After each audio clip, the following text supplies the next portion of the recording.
Now for our story. This afternoon, Aunt Mary's pretty niece, Peggy, and Nicholas Dorn, her fiancé, are sitting on the front porch of the Lane farmhouse in Wakefield. Well, Peggy, I have good news for you. Good news? What is it, Nick? I had a letter from my agent today. He just sold those 2 stories I sent him a while back. Oh, Nicholas, I'm so glad. Yes, I'm quite set up about it. I was beginning to think I couldn't write anymore. Sometimes I sit for hours staring at a blank page. You know who comes between me and that nice white sheet of paper? Who, Nicholas? You, my darling. Well, I don't want to be a hindrance to your writing, Nick. I'd like to be a help to you. You will be. Just knowing we'll be together. Knowing I can walk into a room and see you there. Love's the darndest thing. I certainly never thought I'd feel this way again. But I do. Nicholas, I don't want you to be disappointed in me. And, well, there's so much I don't know. In the first place, I'm an awful dope about writing. You know that. No, you're not. Your tastes aren't quite formed yet, that's all. It'll be all the more fun watching you blossom out. Besides, there are a lot of things you can teach me. You've taught me a lot already. I have? I can't imagine what. Oh, lots of things. Such as? Well, let me see if I can tell you. The way the beginning of spring smells. The wonderful excitement of watching the sunrise. The special little sound you hear if you sit very quietly on a riverbank. Not to mention the strange way a hen acts when she decides to raise a brood of chicks. That's a funny sort of education to be acquiring. Besides, I didn't teach you those things. You found them out for yourself. I never would have without you. I don't see what I had to do with it. You had a great deal. Because I love you. That's the wonderful thing about being in love. Everything is sharper, clearer. All your sensibilities are quickened. Oh, Nicholas, I only hope you're right. About what? That I will make you happy. I want to so much because you mean so much to me. But sometimes I'm afraid. You mustn't be. But I mean, the way things are with us. You mean because you don't love me? Well, yes. But don't you see, darling? As long as I know it, the fact that we've been honest with each other makes all the difference in the world. Besides, you're forgetting that good old masculine ego. Ego? What has that to do with it? Well, the fact that I'm foolish enough to think you'll learn to love me. You know, I just can't believe you won't eventually succumb to my great charms. Well, I hope I will, Nick. You know, it isn't that I don't love you. I do. It's just that it's a different sort of love. I know, darling. You're not in love with me. There's quite a difference. There seems to be. I'm not sure I understand it myself. Well, we're both lucky in that I am not inexperienced.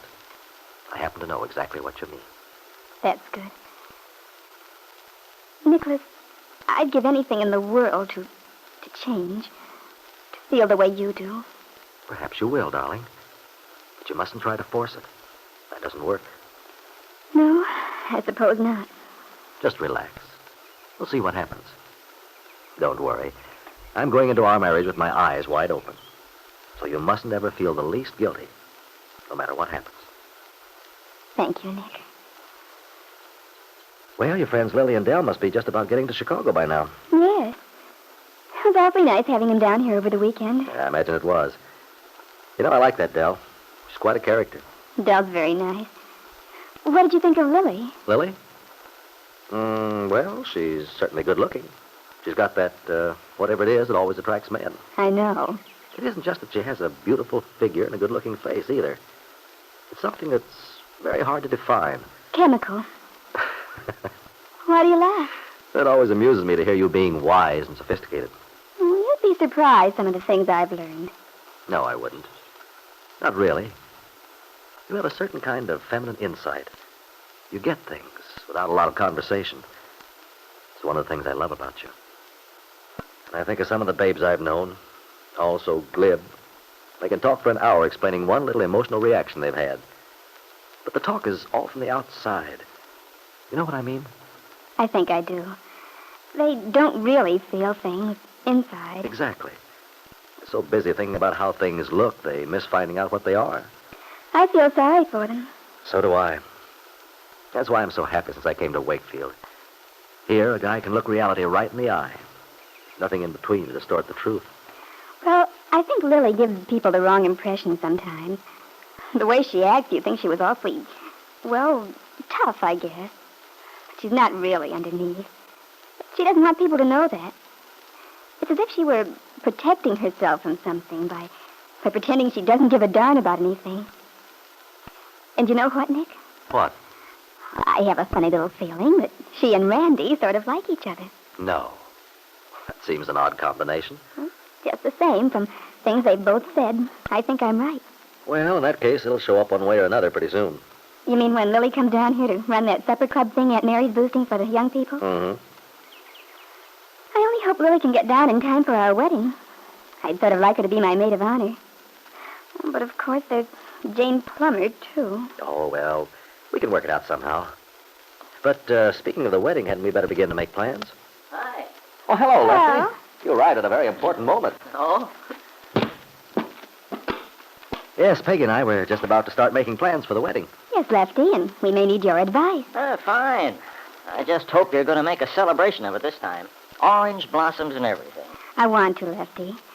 Only, instead of orange blossoms, maybe I could carry a bouquet of your delphiniums. You might do worse. Except they're kind of large for a bridal bouquet. Well, have you decided when this shindig's going to come off? And the sooner the better for me. What do you think, Peggy? Well, if we're to make an affair of it, we'll need some time to get things ready. How about a month from now? Summer weddings are nice. Maybe we could have a garden wedding. Bring the preacher out here. That might be nice. It'd be a great thing for me. Having my own little Peggy married in my garden. Well, let's think about it then. I'd love it. So would I if it could be arranged. And, darling, I want to see you all in white satin, with veils and everything. So do I. Oh, you will, I promise. Oh, wonderful. You bet your life it's wonderful. Well, I'm going to have a ring bearer and bridesmaids. Lefty, Yes, honey? I want you to give me away. Will you? Yes, Peggy. Yes, honey. I'll give you away. Lefty Larkin had to look away to hide the rush of emotion Peggy's request had given him. He was thinking,